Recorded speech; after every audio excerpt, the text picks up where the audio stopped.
Recentemente, o Supremo Tribunal Federal decidiu que haverá o fim do regime jurídico único dos servidores públicos brasileiros.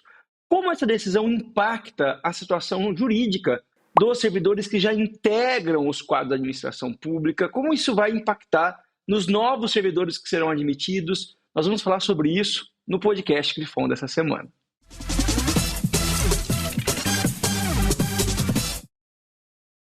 Ao julgar em novembro de 2024 a ação direta de inconstitucionalidade 2135, o Supremo Tribunal Federal entendeu que as alterações realizadas no artigo 39, caput da Constituição Federal, em razão do advento da Emenda Constitucional 19 de 98, que ficou conhecido como a reforma administrativa, são adequadas à Constituição.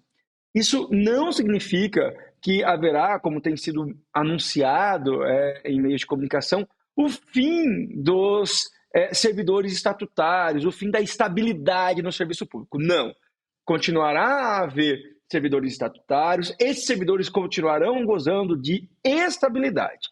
O que muda, na verdade, agora é que não há mais a obrigatoriedade de um ente federado, ou seja, um município, um estado, DF, União, ter um regime jurídico único para quem desempenha as suas atribuições no quadro da administração pública. É possível, por exemplo, que um agente público que atue eventualmente como fiscal de posturas no município, seja, se houver a edição de uma lei naquele município, um servidor estatutário ou um empregado público. É possível, portanto, que agora, se houver deliberação e previsão legal no ente federado, uma mesma atribuição pública seja exercida por servidores estatutários ou por empregados públicos, a depender do regime jurídico de ingresso nos quadros da administração pública.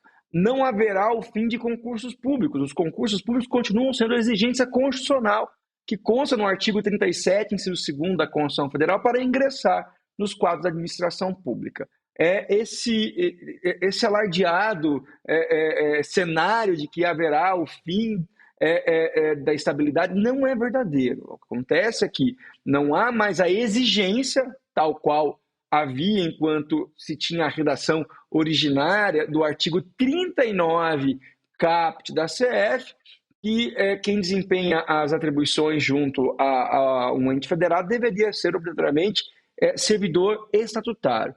Repito, de acordo com o novo entendimento agora, que pode ser extraído dessa nova redação do artigo 39, caput da CF, caberá a um conselho da administração pública propor, por meio da criação de leis, a possibilidade de determinadas atribuições de um ente federado, portanto, atribuições da administração pública direta, serem exercidas por servidores estatutários e também por empregados públicos. Lembrando que os servidores estatutários são disciplinados pelo estatuto daquele ente federado, já os empregados públicos têm seu regime jurídico disciplinados pela CLT. Acabou-se, portanto, a exigência, a obrigatoriedade de que houvesse apenas servidores estatutários, com base num regime jurídico único, desempenhando as mesmas atribuições públicas. Além disso, é preciso que fique muito claro que a decisão exarada pelo Supremo Tribunal Federal em novembro de 2024, no julgamento da ação direta de inconstitucionalidade 2135, somente torna possível esse regime jurídico misto, em que você tem servidores estatutários e empregados públicos, desempenhando em uma repartição pública as mesmas atribuições para os servidores que ingressarem após o trânsito em julgado. Quem já ingressou na administração pública não tem o menor risco de ter o seu regime jurídico alterado. Então, aqueles servidores estatutários vão continuar sendo estatutários. Agora, é possível, sim, que, com base em lei, servidores que ingressaram nos quadros da administração pública com um regime estatutário, se houver, após o trânsito julgado dessa decisão, uma decisão da administração pública e elaboração de lei, sempre exige-se lei daquele ente federado, que esses servidores tenham o seu regime jurídico transformado para o regime seletista, deixarão de ser servidores estatutários e passarão a ser empregados públicos. Mas, repito, isso será feito apenas com base em previsão legal, não é uma decisão que será dada e aplicada a partir de um mero decreto do chefe do Poder Executivo, por exemplo.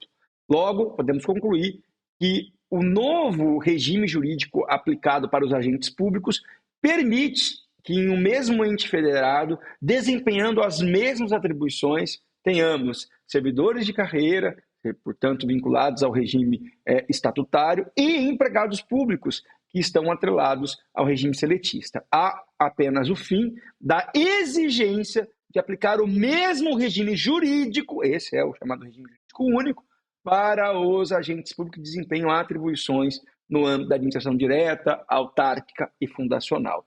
Nós continuaremos a ter, nos quadros da administração pública, servidores estatutários, passaremos a ter possivelmente mais empregados públicos, porque isso permite um maior dinamismo para as contratações da administração pública, mas não há, sob nenhum prisma, o risco de se colocar um fim à exigência de concurso público para o ingresso nos quadros da administração pública. O concurso público continua a ser uma exigência, tanto para quem irá ocupar cargo estatutário, quanto para quem vai ocupar emprego público, em razão do disposto no artigo 37, inciso 2º da Constituição Federal, que não foi alterado pela Emenda Constitucional 19 de 1998. Eu espero que vocês tenham gostado do podcast Grifão da Semana.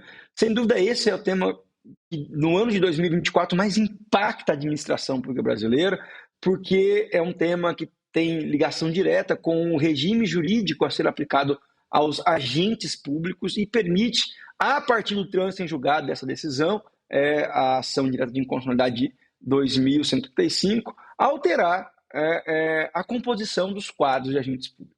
Para que você continue a receber conteúdos importantes e atualizados como esse, eu vou pedir para você ativar a sua notificação no nosso canal no YouTube, onde os podcasts da Grifão são publicados, ou na sua plataforma de streaming digital, como é o caso do Spotify, porque esses podcasts também estão disponíveis em áudio. Por fim, agradeço muitíssimo a audiência de vocês que acompanham os podcasts Grifão e convido todos a conhecer o EAD Grifão, que é um setor específico aqui da Grifão, que tem uma série de cursos de capacitação para agentes públicos, para agentes políticos, para cidadãos que querem aprender mais sobre gestão pública brasileira. Você pode conhecer os cursos, se matricular no endereço que aparece na tela, realizar as atividades propostas e, ao final, receber um certificado da Grifão. Nós voltamos na semana que vem com mais um podcast Grifão. Até lá!